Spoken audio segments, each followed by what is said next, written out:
भी काम करिए सोच समझ के करिए कि आखिर जिस माँ बाप ने आपको जन्म दिया है मेरे कर्म से उनको ऊपर आंच आएगा कि नहीं।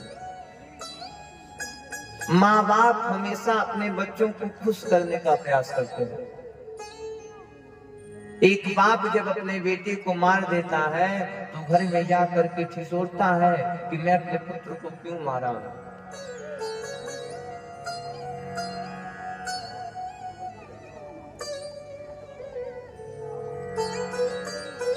हमेशा माँ बाप यही चाहते हैं कि उनकी बेटी का विवाह अच्छे से अच्छे घर में हो जाए। करदम जी महाराज एक संत हैं जिनका नाम है करदम जी। मनु जी महाराज अपने बेटे के विवाह के लिए निकल गए हैं कि कोई एक अच्छा व्यक्ति मिल जाए, कोई एक अच्छा आदमी मिल जाए जिससे हम अपनी बेटी का विवाह कर देंगे, इससे हम अपनी बेटी का विवाह संपन्न कर देंगे।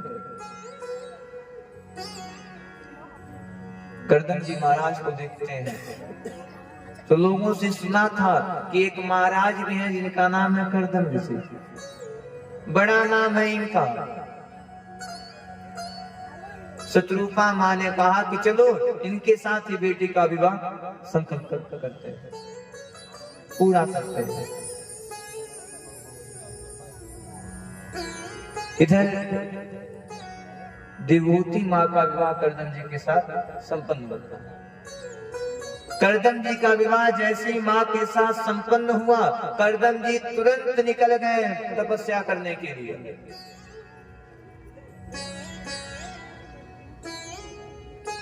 देवहूति माँ भी इनकी सेवा में लग गई। अब आज की पत्नी रही होती तो निकल गई होती अपने घर कि चलो पति देवता विदेश गए तो हम भी चलते हैं अपने घर, आएंगे तब आएंगे।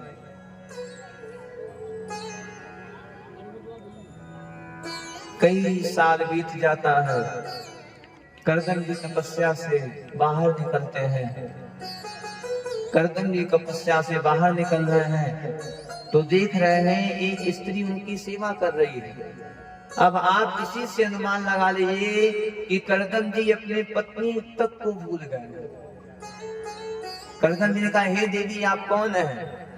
देवी ने कहा, अरे महाराज हम आपकी पत्नी हैं। देवी आप मेरी पत्नी? हाँ हम आपकी पत्नी हैं।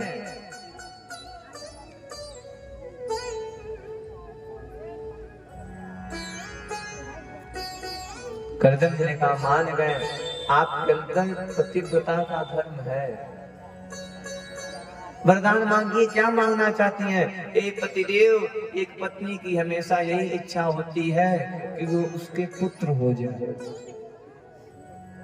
एक पत्नी की हमेशा वही इच्छा होती है, एक ही इच्छा होती है उसके पुत्र हो जाए। धन नहीं रहेगा चलेगा, नाम नहीं रहेगा चलेगा, लेकिन पुत्र हो जाए। करदम जी ने कहा, चलो ठीक है तथास्तु कहा। कामत विमान को बुलाते हैं, अपने शक्ति से मां को युवक कन्या के रूप में प्रवाहित करते हैं, अपने 20 वर्ष के पुरुष के रूप को धारण करते हैं और मैथुन क्रिया वश्वमेनेतं पत्रेवामाश्रदेशुनः स्वयंभू कपिलदेवस्तं दूतैः प्रतीशुनः।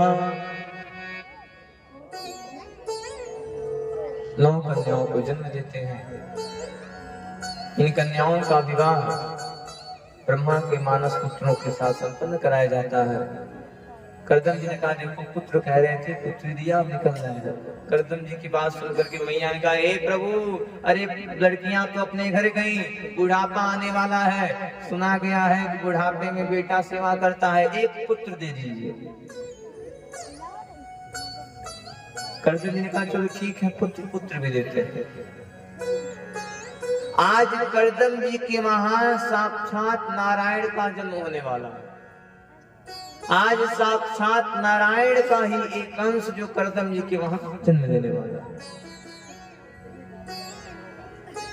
करदम जी को यह बात भली बात पता है, पुत्रेष्ट देव देवानां कपिलो नाशेषुतः वो जान रहा है कि मेरा जो पुत्र होगा वो निश्चित तौर पर भगवान का यंश माना जाएगा। समय बीतता है, कर्दम जी महाराज को एक पुत्र होता है जिनका नाम कपिल पड़ता है। बोलो कपिल जी महाराज की जय, भागवत भगवान की जय, बोलो राधे राधे। और जोर से, और जोर से। अच्छा, आप लोगों से तेज तो ये ठंडी चवन्नी बोल रहे, आप लोगों से तेज ठंडी चवन्नियों का आवाज आ रहा है। अच्छा, आप भोजन होता है कि नहीं होता? ये महाराज एक रावण हो जाता है, दोहरावन होता है आरती के बाद। अच्छा, माताओं का एक सिस्टम हमको बड़ा विचित्र लगता है कि जब रोटी बन जाएगा तो माताएं 4 रोटी देती हैं टेस्ट करने के लिए, देखिए नमक है कि नहीं। हम लोग के सोचते दादा दादा टेस्ट करने के लिए 4 रोटी क्यों देते थे? टेस्ट ही करना है तो आधे चम्मच रस से ही हो जाएगा।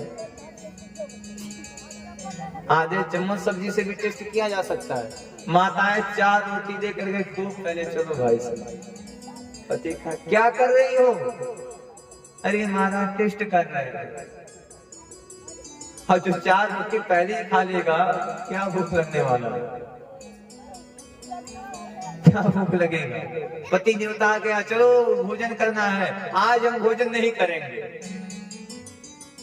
पति देवता जान गए, गुस्साई हैं, चलो चलते हैं बैकुंठपुर, चलो 5000 की साड़ी दिला करके लाते। बढ़िया पेट पूजा भी हो गया और बढ़िया 5000 की साड़ी भी। टेस्ट करने वाली बीमारी बड़ा खतरनाक है। टेस्ट कर रहे थे, 4 रोटी खा करके देख रहे थे। अजय 4 रोटी खा करके देखे, अब सोचिए पेट भागवत भगवान की, बोलो कृष्ण कन्हैया लाल की। कपिल जी महाराज का जन्म होता है। कर्दम जी कहते हैं देखो आपने पुत्री कहा पुत्र दिए, आपने पुत्र कहा पुत्र दिए, अब हम चल रहे हैं भगवान का भजन करने के लिए। इधर कर्दम जी निकलते हैं, इधर कपिल जी महाराज अपनी माँ के पास बैठ जाते हैं। आज कर्दम जी महाराज अपने घर को छोड़ करके चल जाते हैं और कपिल जी महाराज पुत्रेष्टि जन्मभाविष्टं सर्वयोगाश्वदीन रह। कपिल जी महाराज बैठते हैं, जो जग ही सन मीनहु भो नहीं सन जान, आवसं पुरुषी नर कंचन देव सुलो। माँ कह रही है हे पुत्र भगवान तक पहुंचने का साधन बताओ। आज कपिल जी महाराज अपनी माँ को सांख्य शास्त्र का उपदेश दे रहे हैं। अब सांख्य शास्त्र क्या है इसे भी जानेंगे। कपिल जी महाराज सांख्य शास्त्र का उपयोग दे रहे हैं। कह रहे मां सुनो, अगर भगवान तक पहुंचना है तो किसी अच्छे संत का संगत कर लो। मां ने कहा साधु बाबा, हाँ हाँ साधु बाबा का संगत। सुनो मां, साधु बाबा से संगत भी सोच समझ के करना। क्यों? क्योंकि कलयुग लगने वाला है। कलयुग में साधु बनना बड़ा आसान है। साधु बनना बड़ा आसान है। आज के साधु बाबाओं को साधु बनना बड़ा आसान है। 50 रुपया मीटर का भगवा कपड़ा 2 मीटर और कुछ नहीं करना। 2 रुपए का गुलाबी कलर के रंग, ऑरेंज कलर वाला पूरा चकोट रंगा गया। अब बढ़िया भगवा कलर का कपड़ा पहन लिए बन गए साधु। मेरी माँ बापू जी, आज ये जो बात हम आपको कहने जा रहे हैं शायद ही आपको यह बात पता हो। जो असली के साधु हैं, जो असली के संत हैं, वो कभी भी आपके दरवाजे पे भिक्षा मांगने नहीं आएंगे। भाई उनको भगवान के भजन से फुर्सत ही नहीं है। उनको भगवान के भजन से फुर्सत ही नहीं है। संत का मतलब क्या होता है? संत को अगर व्याकरण की दृष्टि से देखेंगे तो संत बनते किससे हैं? संत जो है वो व्याकरण के सद अस्वादने धातु से संत की उत्पत्ति होती है। संत का मतलब हुआ जो आप में ही सद दिया है वही है संत। जो जान गया है कि मेरे तो भगवान, भगवान के सिवा मेरा कोई नहीं है, वही है संत। और जो असली के संत हैं वो भगवान के भजन में लगे हैं, दिन भर भगवान का भजन कर रहे हैं। समय नहीं आपके घर पे आने के लिए, आपके घर पे तो नकली वाले आ जाए। और आज के साधु बाबा लोगों से सावधान, साधु कम सवाधु सबसे ज्यादा हो गया है। तो साधु बाबा लोगों से सावधान, कई साधु बाबा लोग जेल में फंसे हैं अभी तक। असली संत कभी भी आपके द्वार पे भिक्षा मांगने नहीं आएंगे। क्यों? क्योंकि उनकी मालिक भगवान है, और जिसका मालिक भगवान होता है वो क्या कभी किसी दरवाजे पे भीख मांगेगा? भाई आप एक छोटे से सेठ का मालिक हो जाते हैं तो आप कई लाख कमाते हैं, और जिसके मालिक भगवान है वो क्या कभी किसी से भीख मांगेगा? हाँ समझिएगा, आप किसी कंपनी में काम करते हैं और उससे आपको 50,000 मिलता है, तो आपका नाम गांव में सबसे बड़ा रहता है। आप भी एक आदमी के ही मालिक हैं, तो आपसे दोनों का परिवार चलता है।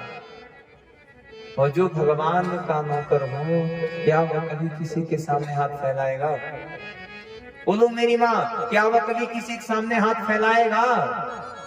हाँ जी या फिर ना जी?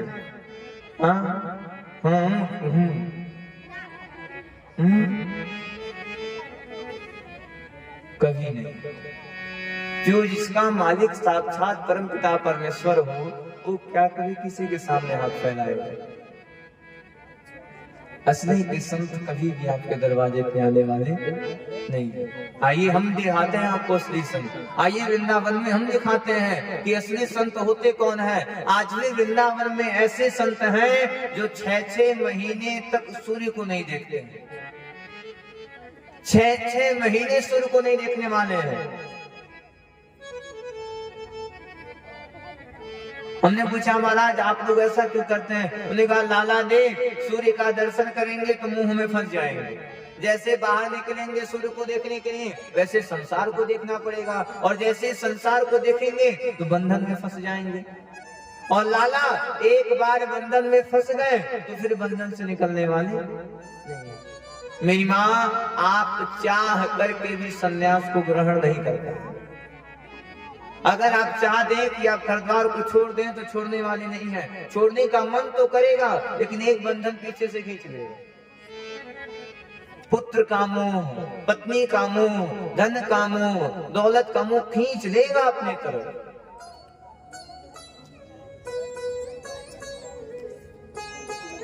संत के दर्शन मात्र से कई हजार जन्म का पाप ही नष्ट हो जाता है। माँ, अगर भगवान तक पहुंचना है तो संत का संगत करो। संतन के संग लाग रे, संतन के संग लाग रे। अच्छा, हम सभी लोग विधायक जी से अपना संपर्क बनाते हैं, प्रधान जी से अपना संपर्क बनाते हैं। प्रधान जी का संपर्क मात्र 5 साल तक, जब तक उनकी प्रधानी है। प्रधानी हारने के बाद फिर वो आपके पास आ जाएंगे। संबंध बनाना है तो आजीवन का संबंध बनाइए, पक्का वाला संबंध बनाना है तो भगवान के साथ बनाइएगा, जो कभी टूटे ही नहीं। संतन के संग लाग रे, तेरी अच्छी बनेगी।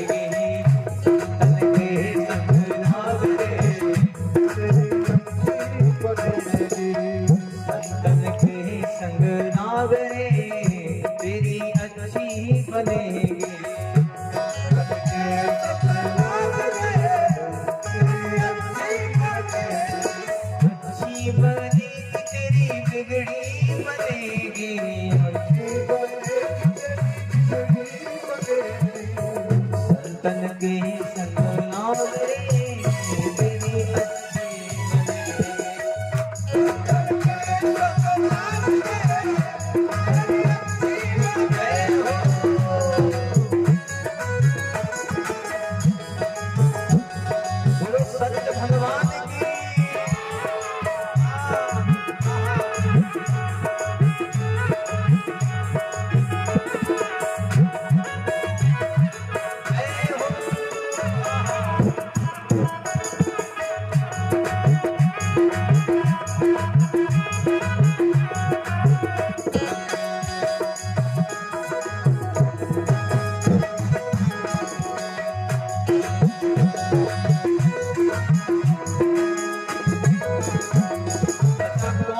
संत का संगत करना चाहता है? हाथ उठाइए।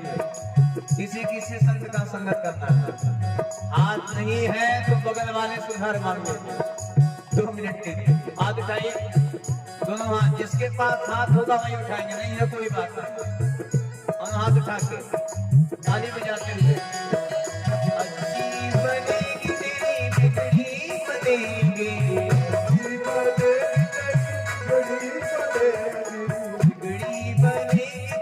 किस्मत बनेगी,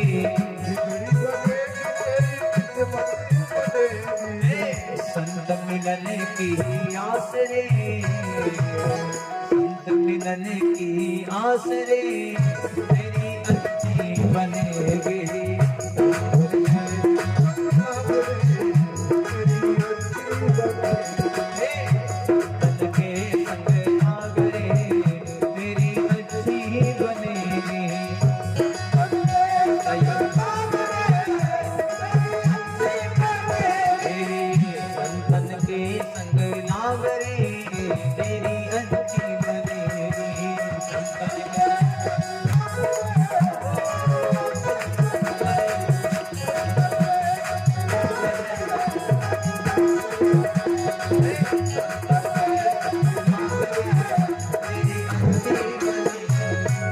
बोलो भागवत भगवान की, बोलो बाल कृष्ण लाल की। कह दिया कि हरि दर्शन की आस रे, हरि दर्शन की आस रे, वो तेरी बिगड़ी बनेगी। अगर आप भी चाहते हैं कि आपका उजला हुआ जीवन संवरे तो किसी एक अच्छे पुरुष के साथ संगत बना लो। भगवान के साथ संबंध बनाएंगे तो बनाने में तो समय लगेगा, लेकिन फिर उसको कभी भी कोई तोड़ने वाला नहीं। प्रधान जी से संबंध बनाना कोई बड़ी बात नहीं है। एक बार उनके चापलूसी बतियाइए, संबंध बन गया। एक बार प्रधान जी से उनकी चापलूसी करी, आपके हो गए। लेकिन अगर संबंध ही बनवाना है, संबंध ही बनाना है तो भगवान से बनाइए। सुखदेव जी कह रहे हैं परीक्षित जी, 3 वस्तु जो होती है वो बहुत खतरनाक होती है। 3 चीज बहुत खतरनाक है। कौन कौन सा? सुनिएगा। कीरत कंचन कामिनी, हे नंगी तलवार। माई बात, 3 चीज बहुत खतरनाक। कीरत कंचन कामिनी। ज्यादा स्त्रियों के चक्कर में भी नहीं फंसना चाहिए। सदगति नहीं दुर्गति की तरफ खींच रही है। एक पत्नी के साथ संतोष करिए। संतोषम परमम सुख। संतोष में ही सबसे ज्यादा सुख होता है। कंचन, ज्यादा सोना चांदी, ज्यादा पैसे के चक्कर में रहेंगे तो ये भी आपके पतन का एक कारण है। स्त्रियों के मुंह में फंसने से वैसा नहीं कि आप अपनी पत्नी को समझिए, जो अपने परिवार को छोड़ के दूसरों के प्रति देखता है। अरे भाई, भगवान ने जो आपको दिया उसमें संतोष करिए। इधर उधर देखने से कोई फायदा नहीं। और जिस दिन पकड़े जाएंगे उस दिन खूब बढ़िया सेवा होगा। कामी को भी लालची। बच्ची ने कहा, महाराज आखिर भक्ति कौन करता है? आप कह रहे हैं कि 3 चक्कर में नहीं रहना चाहिए, तो भक्ति कौन करेगा? सुखदेव जी कह रहे हैं, कामी क्रोधी लालची इनसे भक्ति न हो। भक्ति करे कोई सूर्यमान, जाति वर्ण कुल खो। कामी क्रोधी लालची इनसे भक्ति न हो।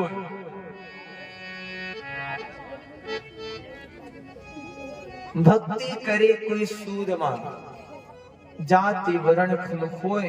भगवान किसी जाति को नहीं देखते हैं, भगवान किसी वर्ण को नहीं देखते हैं। भगवान का भक्ति जो मन लगा के कर लेता है, भगवान उसको प्राप्त कर जाता है।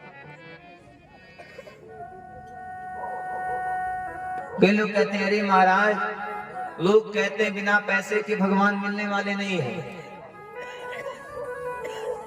ध्यान दीजिएगा, भगवान पैसे वालों को मिलते ही नहीं। अच्छा, तुलसीदास के पास पैसा था? आप कहेंगे महाराज ध्रुव जी के पास तो था, प्रहलाद जी के पास था। सुनिए, तुलसी बाबा के पास कोई पैसा नहीं था। पैसे से भक्ति नहीं की जा सकती है। पैसे से पूजा करने का सामान खरीद लोगे, लेकिन पैसे से भक्ति होने वाली, पैसे से भक्ति होती है। पूजा करने का सामान मिल जाएगा, लेकिन भक्ति होने वाली, बोले मेरी मां, पैसे से भक्ति होगा? कभी नहीं होगा। भक्ति होता है आपके मन से।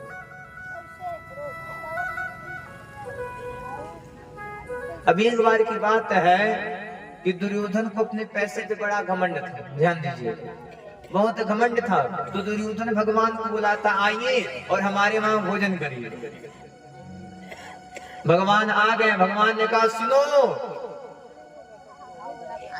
मैं तुम्हारे वहां भोजन नहीं करूंगा। दुर्योधन ने कहा, अरे महाराज 56 प्रकार का भोग लगाया, भोजन करिए। कहा, देखो, भोजन दो ही अवस्था में किया जाता है। भोजन करने का समय जान जाइए आप। भोजन हमेशा दो अवस्था में होता है। एक अवस्था कि व्यक्ति को बहुत भूख लगा है तो जो मिलेगा वही खा लेगा, और दूसरा कि कोई प्रेम से कह रहा है तो भरा हुआ पेट में एक रोटी खा लेगा। भोजन करने का दो अवस्था, एक तो बहुत भूख लगा हो, और दूसरा या फिर किसी के प्रेम में खा ले। भगवान ने कहा, देखो, भोजन का दो अवस्था है, दोनों अवस्था हमारे अंदर नहीं है। नहीं हमको भूख लगा है और नहीं तुमको खिलाने का प्रेम है। भगवान पहुंच गए विदुर जी के वहां। विदुरानी है। विदुरानी जैसे भगवान को देखती है, अरे कन्हैया जय हो, अरे कन्हैया कैसे आना हुआ, अरे कन्हैया कैसे आना हुआ, कन्हैया रुको। भगवान ने कहा, देख विदुरानी, हमें भूख लगी है। विदुरानी कह दिया, कन्हैया, भोजन दो ही अवस्था में होती है, एक या फिर भूख लगा हो, दूसरा या फिर भोजन कराने वाले का मन हो। कन्हैया, यहाँ तो दोनों मेरे एक साथ मिल रहा है, रुको, हम तुम्हें भोजन करा रहे हैं। विदुरानी भगवान को केले का फल लाती है, फल तो निकाल के फेंक देती है, लेकिन भगवान के सिर को देख करके, भगवान के शरीर को देख करके, भगवान के प्रेम में इतनी उलझ गई हैं कि फल तोड़ के फेंक देती हैं और छिलके का भोग लगाना शुरू कर देती हैं। दुर्योधन का मेवा त्यागे, साग विदुर धर खाए, सबसे ऊंची प्रेम सगाई, सबसे ऊंची प्रेम सगाई, सबसे ऊंची प्रेम सगाई,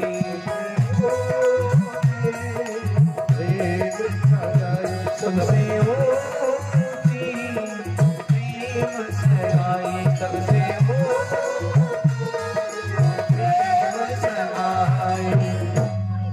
भागवत भगवान की। भगवान प्रेम करते हैं, जिस जगह प्रेम होता है भगवान उसी को ग्रहण करते हैं। इधर कपिल जी महाराज माँ को सांख्य शास्त्र का उपदेश देते हैं, हे माँ सुनो, अगर भगवान तक जाना है तो सत्संग करो। ए मन तू सत्संग कर, छोड़ जगत की प्रीत, अंत समय पछताएगा, आयु जाएगी भी।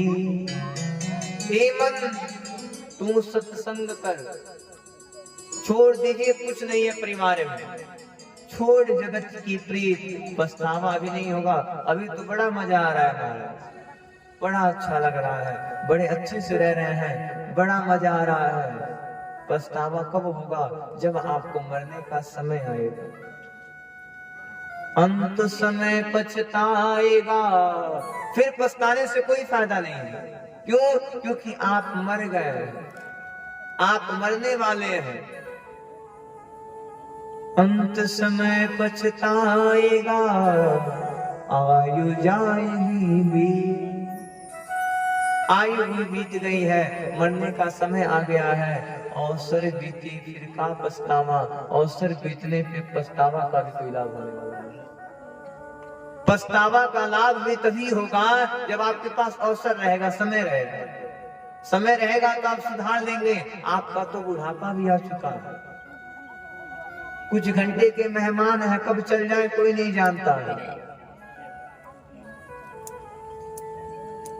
मेरी माँ बापूजी, जीवन मिला है तो भगवान का भजन करिएगा।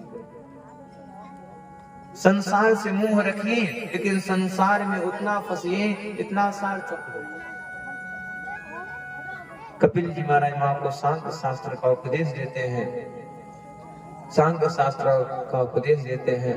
मां सिद्धा नामक नदी बनती है और गंगा सागर के तक सर्वं वस्वदीवानां कपिलोदिष्वदीनुरः, मां सिद्धा नामक नदी बनकर के बह जाती है। इधर कपिल जी महाराज गंगा सागर पहुंच जाते हैं।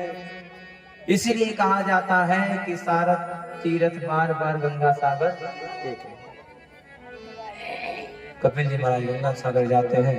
हे मनुष्वदेवानां विविधेश्वसु सुनः, इधर मनु जी महाराज की दूसरी बेटी के विवाह की चर्चा हम सब लोगों ने श्रवण किया। कल से विवाह की कथा को हम सब लोगों ने बड़े भाव से श्रवण किया। इधर तत्स्वदेवानां भगवानी वस्वती नरः, सुखदेव जी कह रहे, हे परीक्षित जी, अगर आपको भगवान तक पहुंचना है तो जीवन में हमेशा मुस्कुराते रहिए। अच्छा, कई लोग होते हैं जहां देखिए वही कहेंगे, अरे महाराज बड़ा दुख सिर पर है, अरे महाराज बड़ा टेंशन है, अरे महाराज बड़ा विपत्ति है। जो जिंदगी भर विपत्ति का नाम लेगा उसके जीवन में कभी सुखी होने वाला नहीं। जीवन में हमेशा मुस्कुराते रहिए। जिंदगी को जिंदगी का राज पाना चाहिए, जिंदगी को मुस्कुराना चाहिए। जिंदगी को जिंदगी की, शब्दों पे ध्यान दीजिएगा। जिंदगी को जिंदगी की शर्त पूरी ना हो तो जिंदगी को जिंदगी से रूठ जाना चाहिए। हमेशा जहां रहिए मुस्कुराते रहिए, हंसते रहिए। भगवान के मंदिर में जाइए, बहुत विपत्ति सिर पर है फिर भी हंसिए। हमेशा हंसते रहेंगे, भगवान भी देख लेगा, कहेगा जय हो, अरे ऐसा भक्त आज तक नहीं हुआ, इसके ऊपर इतनी विपत्ति है फिर भी हंस रहा है। हमेशा मुस्कुराते रहिए। क्यों? क्योंकि आप अपने दुखों को याद करके रोते हैं। जो दुख आपके पास हो गया है वो मिटने वाला नहीं। जो लोग आप, अच्छा लोग मर जाते हैं, परिवार वाले रोते रहते हैं, अरे महाराज पति मर गया, अरे महाराज पत्नी मर गई, बेटा मर गए, बाप मर गए। मरता सब है, वो तो मर गया, आप उसके मरने के बाद क्यों रो रहे हैं? क्यों अपने आप को खराब कर रहे हैं? क्या जो बीत गया है वो आएगा? आपके रोने से वो व्यक्ति चला आएगा? आपके रोने से जो आपका गलत हुआ है क्या सही होगा? जीवन में हमेशा मुस्कुराते रहिए। जीवन में जो व्यक्ति हमेशा मुस्कुराता रहता है, जो हमेशा हंसता रहता है, वही भगवान का परम भक्त कहलाता है। जो बीत गए हैं वो जमाने नहीं आते। दफ्तर पे ध्यान दीजिएगा माई बाप, ध्यान दीजिएगा कि आखिरी यह पंक्ति कह क्या रहा है। जो बीत गए हैं वो जमाने नहीं आते, जो बीत गए